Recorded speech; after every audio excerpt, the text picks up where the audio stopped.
Olá pessoal, aqui novamente quem vos fala é Roberto de Lima, cursando bacharel em Biologia pela Faculdade Uninter. E estou fazendo este vídeo sobre uma pequena criação de protozoários que vocês mesmos podem fazer em casa.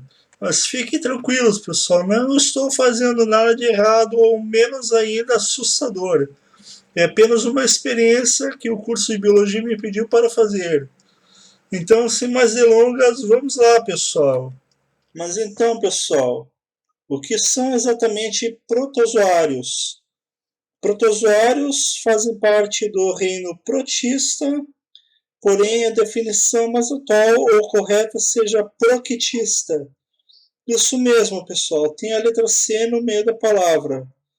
As suas características são as seguintes: são células de vida livre, a grande maioria vivendo em água doce, em água salgada e também em locais úmidos, sendo espécies também unicelulares e heterótrofos, ou seja, não produzem o seu próprio alimento, e sendo também células eucariontes, ou seja, são mais complexas e multifuncionais, os quais executam as funções de respiração, excreção e reprodução. A estrutura de seu corpo é basicamente composta por macronúcleo, onde fica o material genético, já ao seu lado o micronúcleo, também os cílios, o suco oral, que é por onde se alimentam, o citopígio, que é o orifício de excreção, também tem as organelas, o vacúolo contrátil ou vacúolo pulsátil, que regula a entrada e saída de água através da osmose. E, por fim, o citoplasma.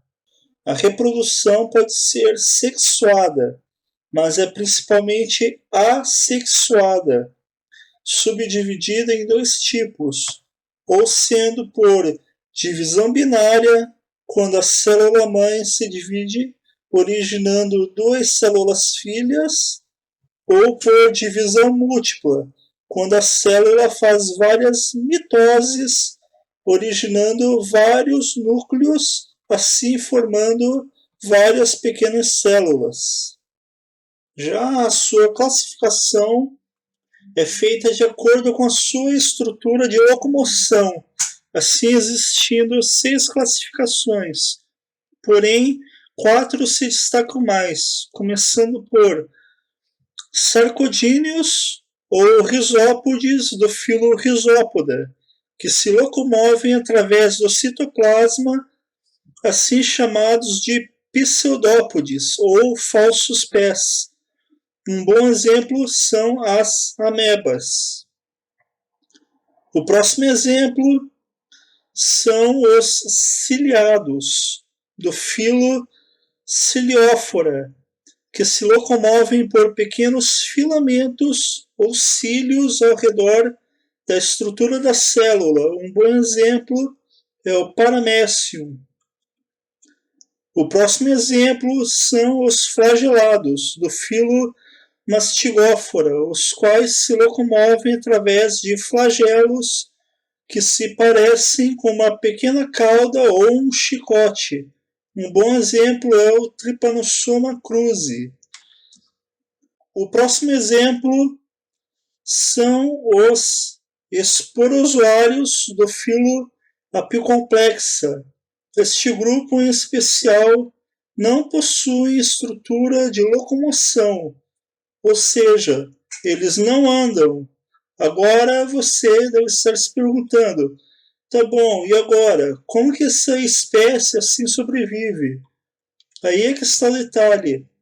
Essa espécie de células são parasitas, ou seja, são causadoras de doenças tanto em animais vertebrados como invertebrados. Um bom exemplo e bem conhecido são os plasmódios causadores da malária. E as outras duas classificações que são mais específicas são os foraminíferos do filo Foraminifera, locomovem-se por pseudópodes que aparecem através de minúsculos poros da sua camada de locomoção, parecendo uma pequena carapaça composta de carbonato de cálcio. E por fim, o último exemplo são os heliozoários e radiolários do filo Actinópoda, locomovendo-se por pseudópodes extremamente finos que são projetados como raios, sendo os radiolários totalmente espécies marinhas, enquanto os heliozoários são tanto espécies marinhos como de água doce. Agora vamos para a experiência de criação de protozoários, que durará mais ou menos uma semana para que os protozoários possam crescer e se multiplicarem. Fiquem tranquilos, pessoal, não é nada macabro. Se vocês soubessem que existem protozoários dentro de seus próprios intestinos e até mesmo na boca de vocês, vocês ficariam bem tranquilos. Agora vamos ver do que precisaremos para fazer a experiência, pessoal. Vamos precisar de 2 becquerels de vidro de mais ou menos 500 ml, 2 gases ou panos finos para tampar os becquerels e manter arejado o experimento. Vamos precisar também de 2 simples elásticos de escritório para prender os panos ou as gases aos becquerels. Vamos precisar também de 2 folhas de alface que assim servirão como alimento para os protozoários. Vamos precisar de 1 colher de chá de amido de milho que servirá assim como fonte de energia aos protozoários.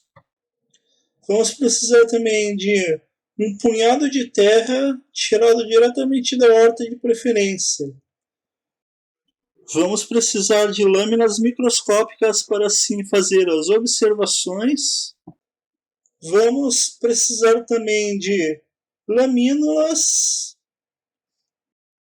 Vamos precisar também de uma pipeta de Pasteur, também conhecido popularmente como conta-gotas. Vamos precisar também de uma porção de água retirada de preferência diretamente do poço. E também vamos precisar, obviamente, de um microscópio óptico para assim fazer as observações.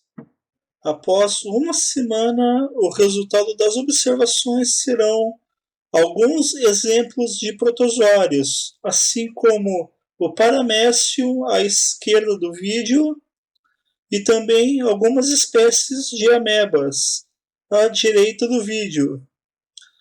Ok, pessoal, eu espero que tenham gostado, também se divertido e aprendido coisas novas. Agora fiquem com Deus e fui!